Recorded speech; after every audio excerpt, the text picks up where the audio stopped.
Shalom Jemaat Tuhan, pada kesempatan kali ini tema kita berkaitan dengan status spesial pribadi Yesus dalam kitab suci Al-Quran. Mari kita berdoa. Mohon Roh Kudus urapi hambamu, sensor tutur kata dan sikap hambamu. Setiap kami yang menonton dan mendengarnya, kami semua dibimbing oleh Roh Kudus, Roh kebenaran. Berbicara kepada kami lewat lidah hambamu dalam nama Tuhan Yesus. Amin. Status spesial pribadi Yesus dalam kitab suci Al-Quran. Nabi bagi masyarakat Islam, yakni Muhammad, menggunakan nama Isa dengan itikat baik setelah mendengarnya dari orang-orang Yahudi di Madinah yang tidak percaya kepada Yesus. Dalam kebencian, orang-orang Yahudi mencemooh Yesus dengan memanggilnya Esau. Mereka katakan bahwa jiwa Esau menjelma menjadi Yesus.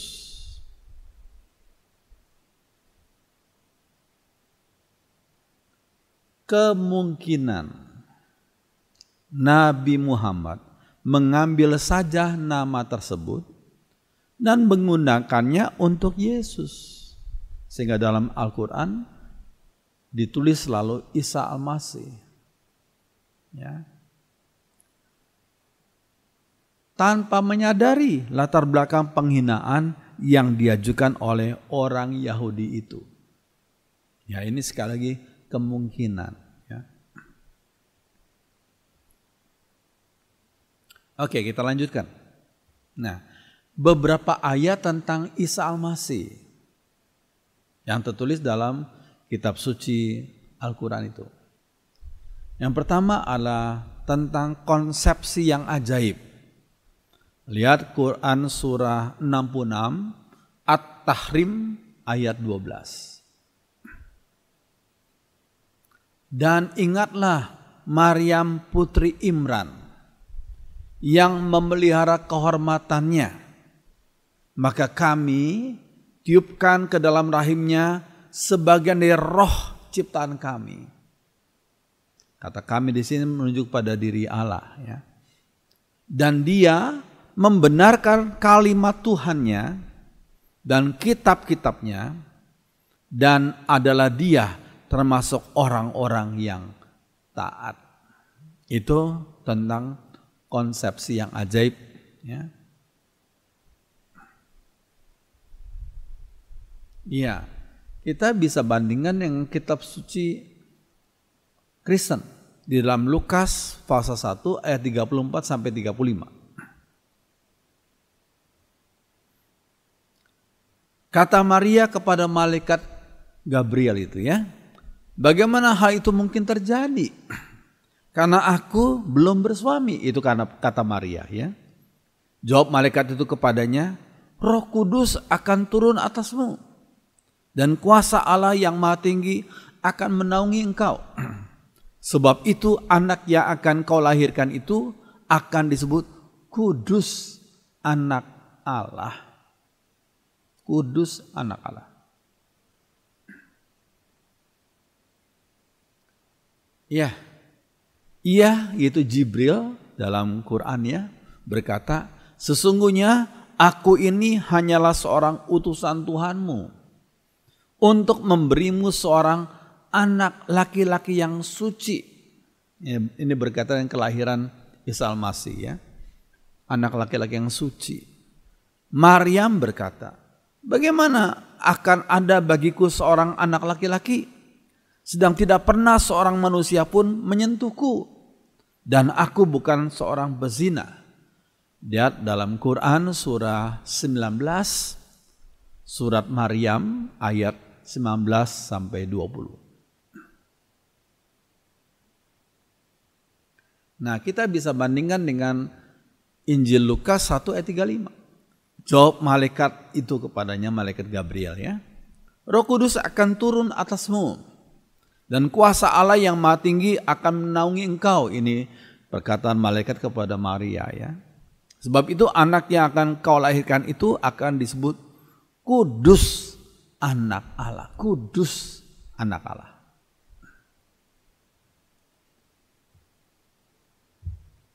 Iya, Isa Al-Masih adalah firman Allah. Itu kita bisa dapatkan dalam Quran surah 4 An-Nisa ayat 171.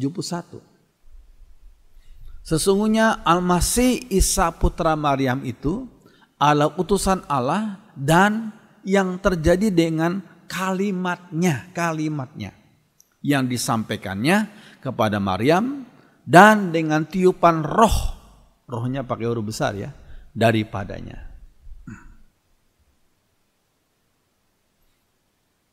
Ya, bandingkan dengan Injil dalam Alkitab yaitu Yohanes pasal 1 ayat 14. Firman itu telah menjadi manusia. Bahasa aslinya logos itu menjadi sarx. Firman itu menjadi daging. Dan diam di antara kita. Dan kita telah melihat kemuliaannya. Itu kemuliaan yang diberikan kepadanya sebagai anak tunggal Bapa, penuh kasih karunia dan kebenaran.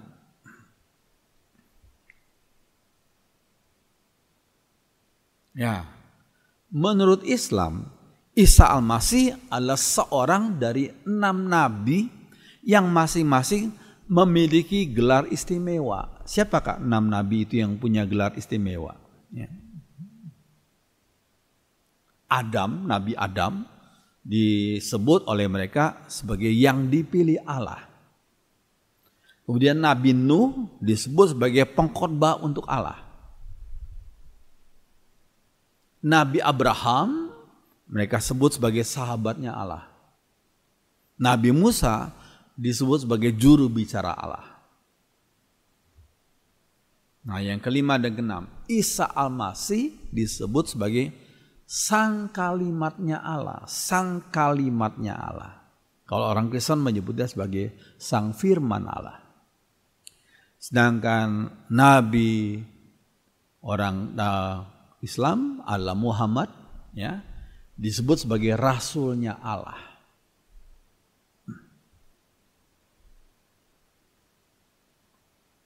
Ya, berikutnya dikatakan oleh mereka dalam Quran mereka, Isa itu berbicara pada saat masih bayi.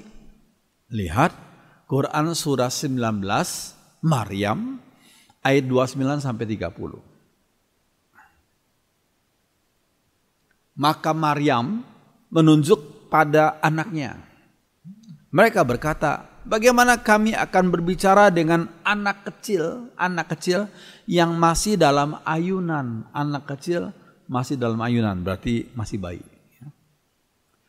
Namun tiba-tiba berkatalah Isa yang masih bayi dalam ayunan itu. Sesungguhnya aku ini hamba Allah. Dia memberiku Alkitab atau Injil. Dan dia menjadikan aku seorang nabi.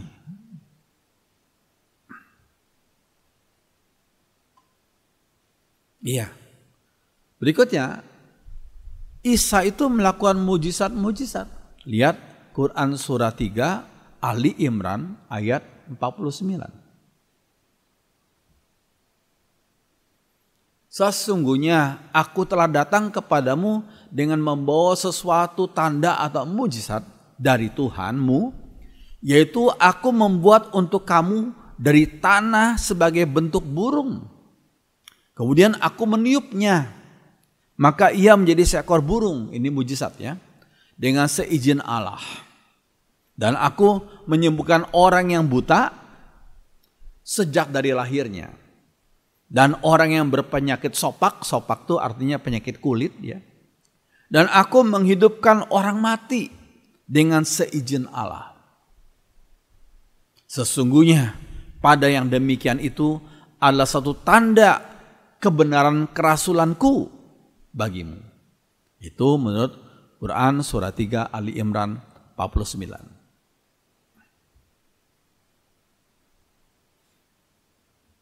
Iya. Berikutnya Isa itu memberi pengetahuan tentang hari kiamat.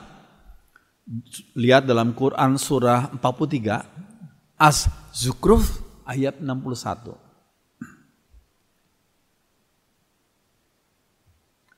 Dan sesungguhnya Isa itu benar-benar memberikan pengetahuan tentang hari kiamat. Karena itu janganlah kamu ragu-ragu tentang kiamat itu. Dan ikutilah aku. Inilah jalan yang lurus. Nah, bandingkanlah satu ayat dalam Alkitab, dalam Injil Yohanes 14 ayat 6. Kata Yesus kepadanya, "Akulah jalan dan kebenaran dan hidup.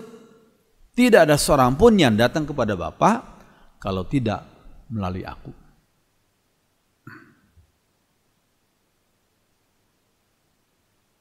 Oke, lihat juga Wahyu 22 ayat 12 sampai 13.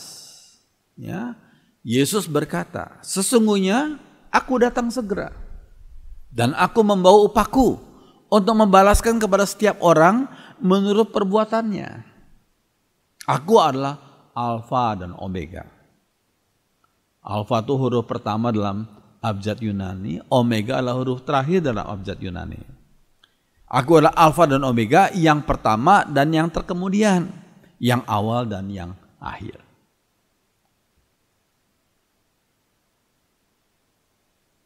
Iya. Selanjutnya, Isa Al-Masih terkemuka di dunia dan di akhirat. Terkemuka.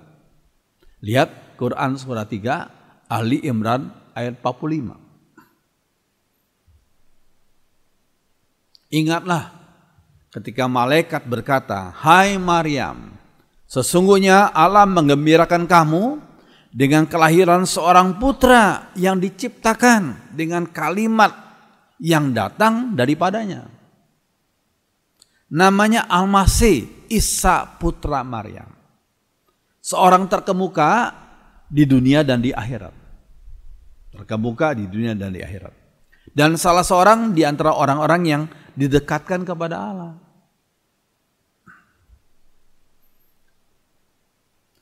Nah, bandingkanlah surat atau kitab dalam Alkitab, Matius 28 ayat 18 sampai 20 dan Filipi 2 ayat 9 sampai 11.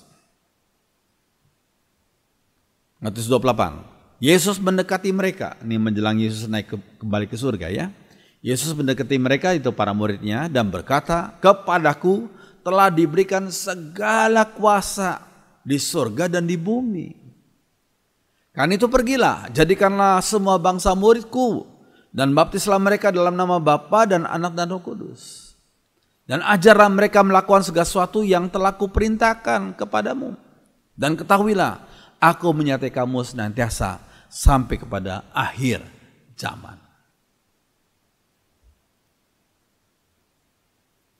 Ya, lihat lagi Filipi 2 ayat 9 sampai 11. Itulah sebabnya Allah sangat meninggikan dia, meninggikan Yesus ya, dan mengaruniakan kepadanya nama di atas segala nama, name above all names, supaya dalam nama Yesus bertekuk lutut segala yang ada di langit dan yang ada di atas bumi dan yang ada di bawah bumi, dan segala lidah mengaku Yesus Kristus adalah Tuhan bagi kemuliaan Allah Bapa. Yesus Kristus adalah Tuhan.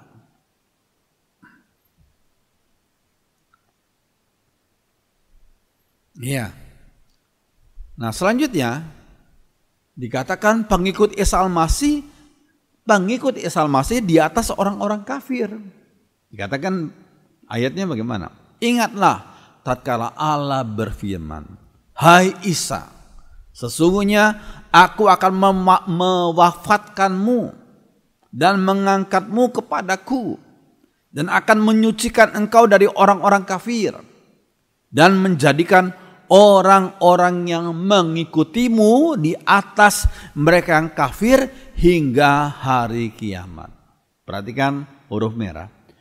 Ya, dan menjadikan orang-orang yang mengikuti Isa Al-Masih itu di atas mereka yang kafir hingga hari kiamat. Lihat Quran surah 3 Ali Imran 55.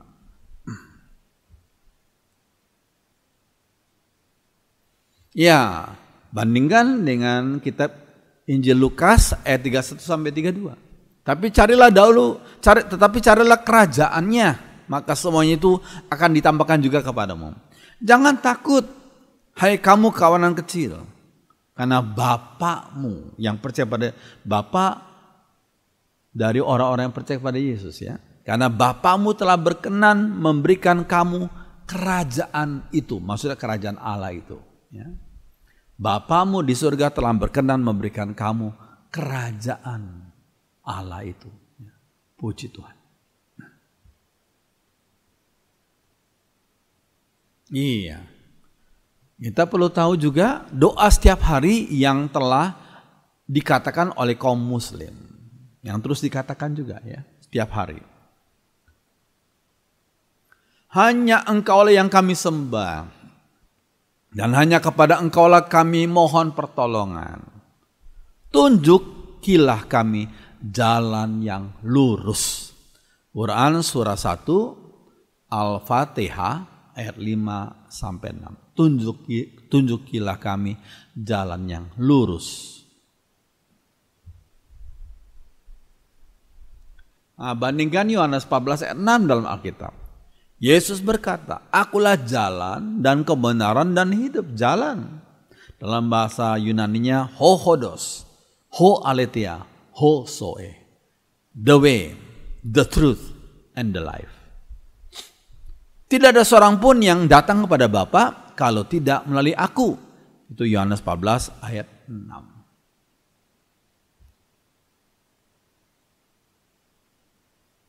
Iya.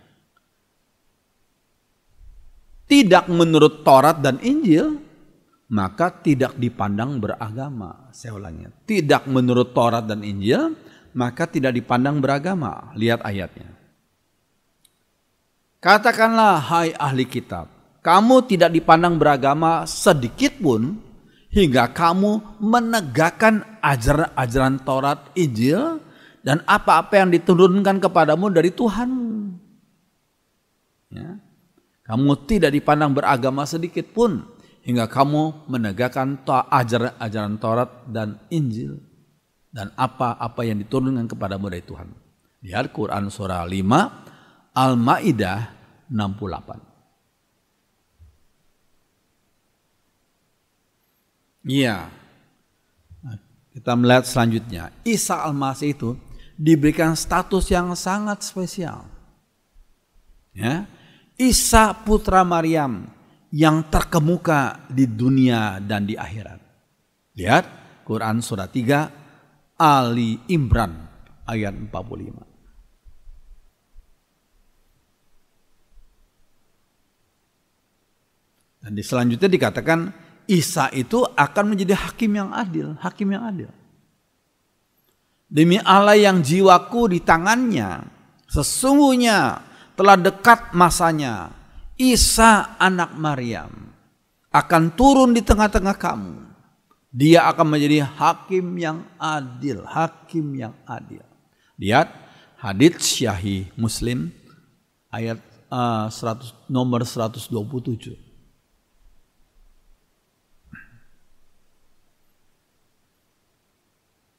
Nah, ada lagi dikatakan tidak ada Imam Mahdi selain Isa putra Maryam. Lihat dalam hadits Ibnu Majah. Tidak ada Imam Mahdi selain Isa putra Maryam.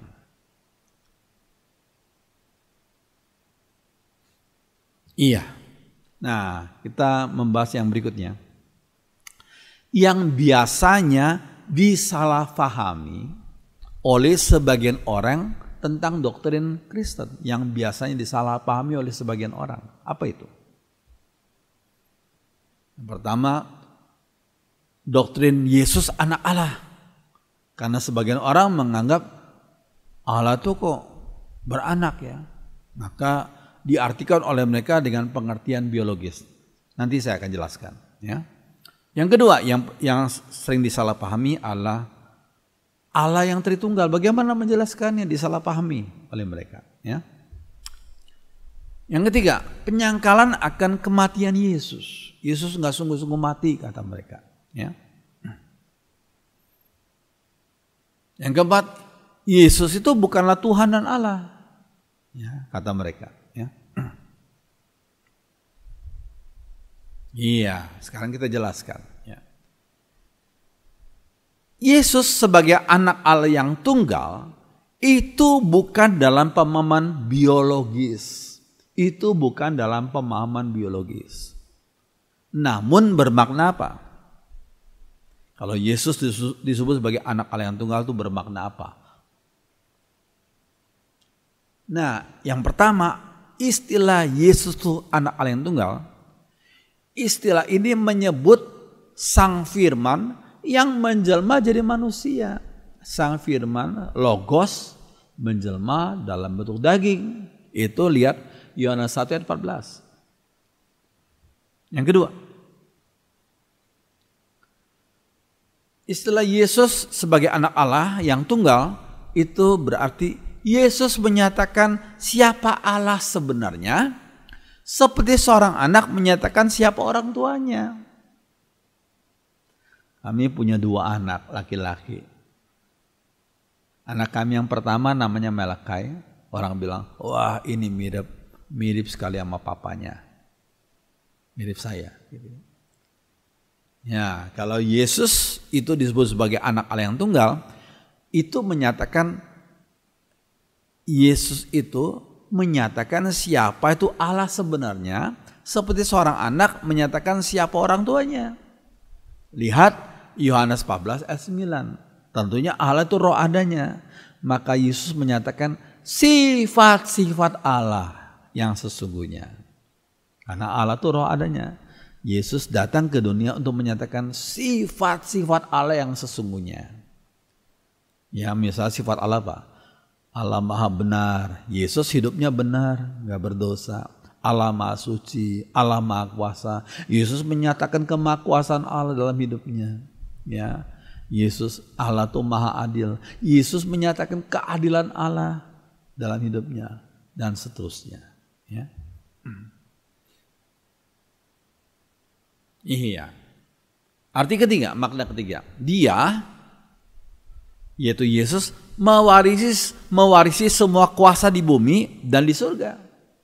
Seperti seorang anak mewarisi kuasa dari orang tuanya. Ya, anak mewarisi kuasa kekayaan dari orang tuanya. Yesus disebut sebagai anak Allah yang tunggal karena beliaulah yang mewarisi semua kuasa di bumi dan di surga. Ya. Seperti seorang anak mewarisi kuasa dari orang tuanya. Lihat Matius 28 ayat 16 sampai 20. Ya. Nah, sekarang topik yang berikutnya. Karena sebagian orang nggak paham tentang bagaimana memaknai Allah yang Tritunggal itu. Kok 3 tetapi 1? Itu kan nggak masuk akal bagi sebagian orang ya. 1 ya 1, 3 ya 3. Kok 3 tapi 1? Ya. Nah, sekarang saya jelaskan secara singkat saja. Ya.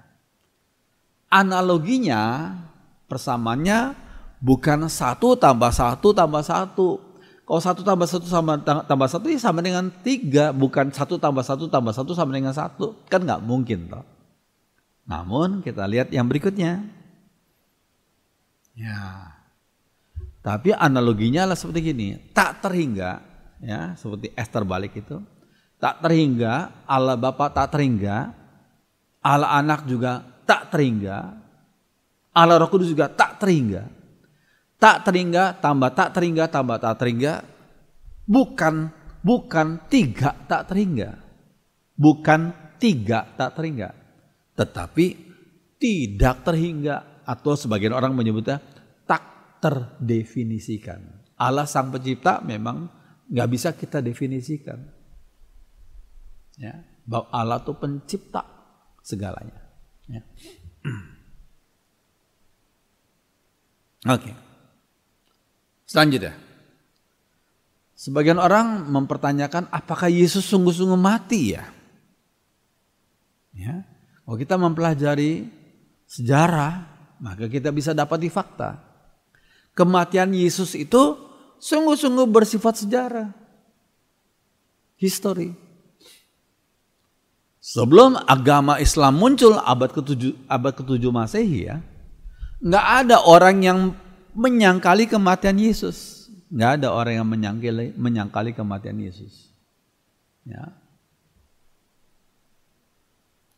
Sangat banyak saksi kematiannya, sangat banyak. Kalau hanya satu, orang bisa pikir, kamu halusinasi. Sangat banyak. Kita cuplik sebagian aja ya. Yang pertama, para musuh Yesus dalam tanda kutip ya. Yesus gak memusuhi mereka, tapi mereka lah orang itu yang memusuhi Yesus. Para musuh Yesus dan orang-orang yang berdiri menyaksikan salib. Yesus disalib.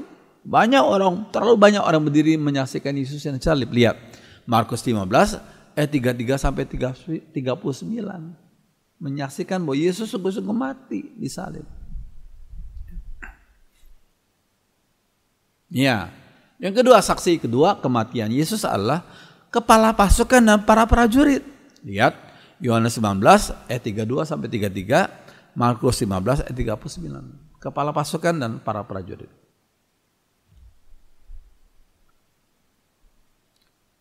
Ketiga yang menjadi saksi adalah beberapa wanita murid Yesus. Beberapa wanita murid Yesus. Lihat Markus 15 ayat 40 sampai 41.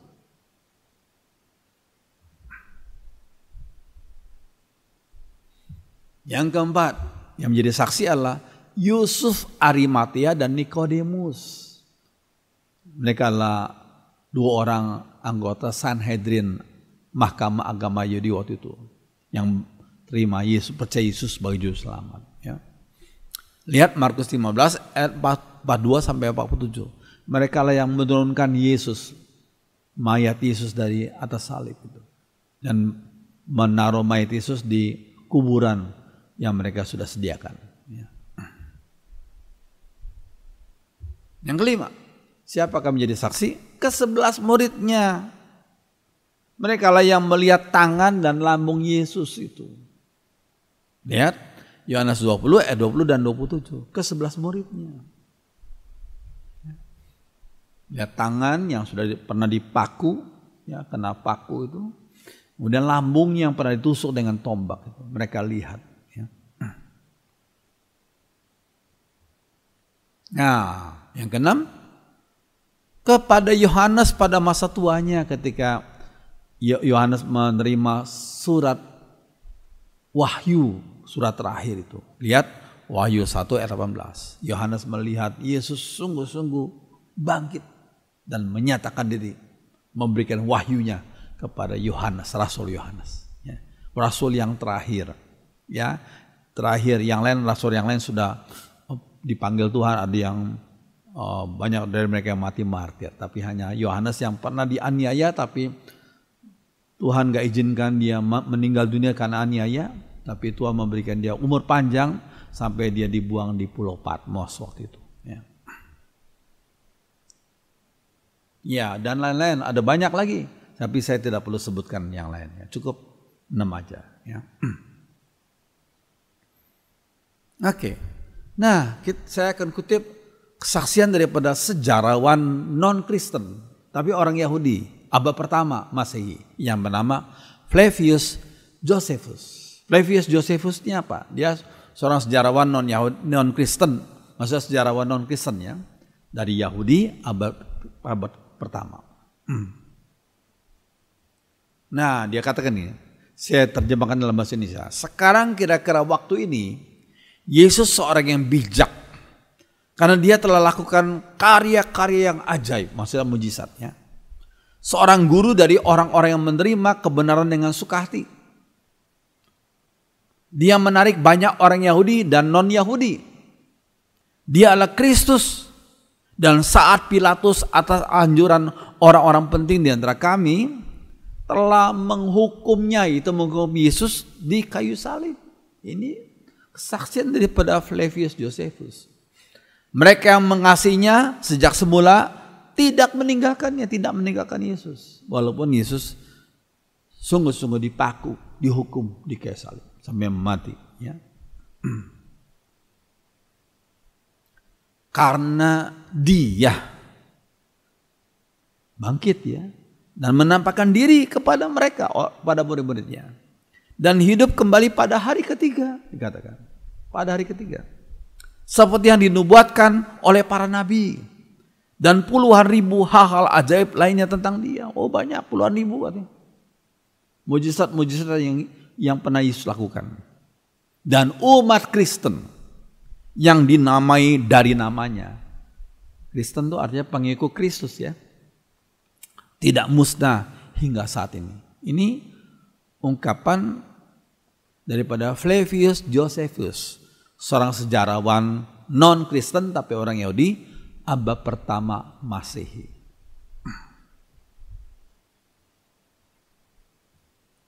Iya, lalu kita lihat lagi Talmud, kesaksian dari Talmud, buku adat istiadat Yahudi dari abad keempat dan abad ke-6 Masehi. Nah, apa yang dituliskan oleh Talmud itu dalam Talmud? Dikatakan Yesus disalibkan sehari sebelum hari Paskah. Kami memperingatkannya, kami itu orang Yahudi ya, selama 40 hari bahwa dia akan dibunuh karena dia adalah seorang tukang sihir. Ini karena orang Yahudi waktu itu nggak percaya Yesus ya, kecuali sebagian orang yang percaya Yesus jadi murid-murid Yesus, bahkan ada jadi rasul Yesus. Tapi kebanyakan orang Yahudi nggak percaya Yesus, sehingga mereka anggap sebagai Yesus sebagai tukang sihir dan berencana untuk menipu bangsa Israel dengan hayalannya. Ini kata Talmud ya. Barang siapa yang hendak mengikutinya diminta untuk membelanya, dan karena tidak ada yang mau membelanya maka ia disalibkan sebelum Paskah. Jadi Talmud Yahudi menyaksikan Yesus disalibkan sebelum Paskah. Jadi perkara Yesus disalibkan itu perkara yang bersejarah. Bukan hanya diakui oleh orang-orang Kristen, tapi oleh orang-orang non-Kristen waktu itu. Nah, bandingkanlah nubuat Nabi Yesaya dalam Yesaya 60 ayat 7 tentang Kedar dan Nebayot, yang kita bandingkan Kejadian 25 ayat 13. Coba kita lihat ya. Iya. Yesaya 60 ayat 7. Segala kambing domba Kedar akan berhimpun kepadamu. Domba-domba jantan Nebayot akan tersedia untuk ibadamu. Semuanya akan dipersembahkan di atas mezbahku, kata Allah Yahweh. Ya. Sebagai korban yang berkenan kepadaku. Dan aku akan menyemarakkan rumah keagunganku. Itu nubuat dalam Yesaya 60 ayat 7. Tentang Kedar dan Nebayot. Siapa itu Kedar dan Nebayot? Nah, lihat Kejadian 25 ayat 13. Inilah nama anak-anak Ismail. Nama anak-anak Ismail. Ya. Disebutkan menurut urutan lahirnya, yaitu Nebayot, anak sulung Ismail. Selanjutnya Kedar, Adbil, Mibsam, dan selanjutnya. Jadi Nebayot dan Kedar adalah anak-anak Ismail. Ya. Dan nubuat dalam Yesaya 60 ayat 7 dikatakan mereka sebagian akan menyembah Allah Yahweh di dalam Tuhan Yesus Kristus. Puji Tuhan. Iya. Ya, saya ingat satu lagu bagus ya, sudah bertahun-tahun yang lalu ya. Saat ku masuk ke hadirat-Mu, bawa persembahan ke tempat kudus-Mu. Pujian ku naikkan, sembah ku berikan bagi-Mu Allah yang mulia. Kau layakkan ku menghampiri-Mu, melihat tanda tata kemuliaan-Mu Tuhan. Pujian ku naikkan, sembah ku berikan bagi-Mu Allah yang mulia. Oleh kuasa darah-Mu, Kau menghapus dosaku. Kekudusan-Mu melingkupiku. Kasih-Mu mengalir memulihkan hidupku. Sungguh besar anugerah-Mu, Kau selamatkan hidupku. Ku menjadi ciptaan yang baru oleh kuasa darah-Mu. Mari kita percaya kepada Yesus, Isa Al-Masih, Putra Maryam, Sang Kalimat Allah yang menjelma menjadi manusia, menjadi daging. The Word became flesh. Firman menjadi daging. Biar ini semua jadi berkat bagi kita semua. Mari kita berdoa. Terima kasih untuk firman-Mu yang sudah kami pelajari pada saat ini. Perkataan hamba-Mu sudah selesai, tapi Roh Kudus memeteraikan firman-Mu sehingga kami boleh memahami firman Tuhan dengan benar dan menerapkan dalam hidup kami sehari-hari. Sehingga menjadi orang-orang yang berbahagia, diberkati karena kami mentaati firman Tuhan yang kekal itu. Terima kasih Tuhan, dalam nama Tuhan Yesus. Semua orang beriman mengatakan amin.